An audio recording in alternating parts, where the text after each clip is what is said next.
Salut. Mes chers abonnés, aujourd'hui je viens de partager avec vous une astuce très délicate et enrichissante. S'abonnez-vous. Invitez vos amis et proches à s'abonner et aimer toutes nos plateformes. TikTok, Facebook, YouTube et Instagram. C'est parti. Une très bonne valeur à transmettre aux enfants. La maîtrise de soi.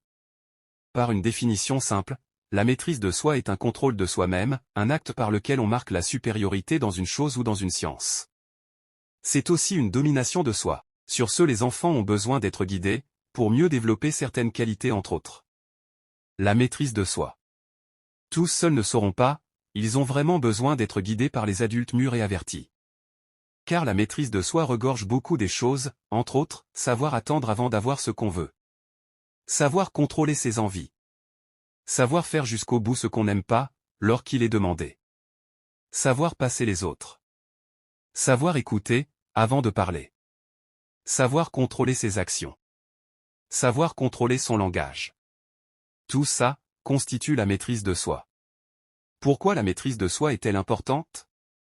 Un enfant qui se maîtrise, c'est dire non à quelque chose de mal, même s'il pense qu'il y aurait des avantages à se laisser tenter. À l'inverse, un enfant qui a du mal à se maîtriser aura plus tendance à être agressif, à souffrir de dépression, à faire n'importe quoi et à fumer, à boire de la bière ou à se droguer, voire même à manger n'importe quoi.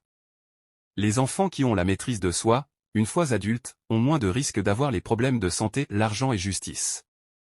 Donc observez vos enfants s'ils ont de la maîtrise de soi, car c'est assez important. Comment enseigner la maîtrise de soi? Apprenez à dire non et tenez la parole. Principe biblique, que votre oui signifie simplement oui et votre non, reste non. Matthieu 5, 37. Apprenez à dire non à ce que tu as maîtrisé et compris et à dire oui à ce que tu as maîtrisé et compris. Dire non à votre enfant aujourd'hui l'aidera à se dire non à lui-même plus tard. Par exemple quand il sera tenté de se droguer ou de faire autre chose qui lui ferait du mal. Des parents en piquant une colère, parfois même en public. Si les parents cèdent, les enfants en déduisent que les caprices sont un moyen efficace pour transformer un non en oui. En revanche, si les parents disent non et qu'ils s'y tiennent, l'enfant comprend une vérité essentielle, on ne peut pas toujours avoir ce qu'on veut dans la vie. Paradoxalement, les personnes qui comprennent cette vérité, semblent être les plus comblées.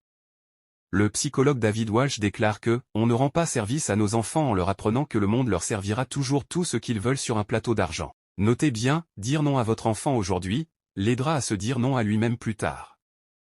Ça lui permettra à surmonter plusieurs problèmes avec beaucoup de maîtrise. Aidez votre enfant à penser aux conséquences bonnes ou mauvaises de ses actions. Principe biblique, ce que quelqu'un sème, c'est aussi ce qu'il récoltera. Galates 6, 7. Votre enfant doit comprendre que ses actions ont des conséquences et que le manque de maîtrise a des effets indésirables.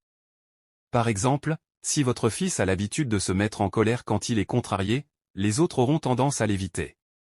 Par contre, s'il apprend à se contenir quand on le provoque, ou à attendre patiemment au lieu d'interrompre quelqu'un, les autres aimerions être avec lui. Aidez votre enfant à comprendre que sa vie sera plus agréable s'il se maîtrise.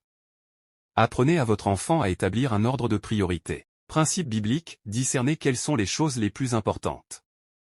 Philippiens 1-10. La maîtrise de soi, ce n'est pas juste se retenir de faire quelque chose de mal, c'est aussi faire des choses qui ne sont pas particulièrement passionnantes ou agréables, mais qui sont nécessaires.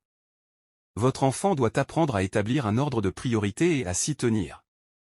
Aidez-le à faire les choses les plus importantes en premier.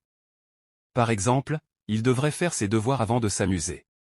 Montrez l'exemple. Principe biblique, je vous ai donné l'exemple, pour que vous fassiez vous aussi comme moi, je vous ai fait. Jean 13, 15. Votre enfant voit comment vous réagissez, face à des situations désagréables ou agaçantes. Montrez par votre exemple que les choses se passent mieux quand on se maîtrise. Par exemple quand votre enfant met votre patience à l'épreuve. Vous mettez-vous en colère ou restez-vous calme? D'ici là portez-vous bien. N'oubliez pas de vous abonner et de partager la vidéo. C'était une très bonne valeur à transmettre aux enfants dans Vivre en harmonie. Coaching.